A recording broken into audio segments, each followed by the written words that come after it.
Reality versus imagination. Your brain doesn't always know the difference between what is real and what you think. To your mind, both can feel equally true. Imagination is rehearsal. When you vividly picture yourself in action, the same pathways in your brain light up as if you were really doing it. All the pros do it. Athletes, surgeons, musicians, all practice in their heads first to train their minds for reality. Neuroplasticity. Repetition rewires the brain. Reticular activating system, RAS.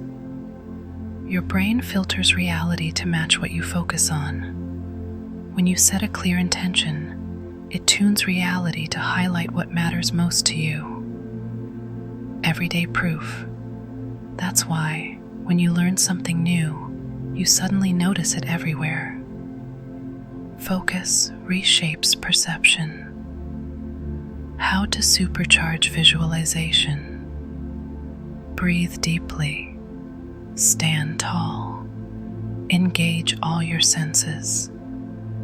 Let your body feel all the future you're building.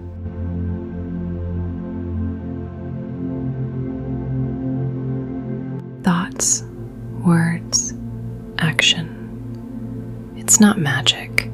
It's neuroscience, biology, and intention working together. Picture it. Breathe it. Step into your power.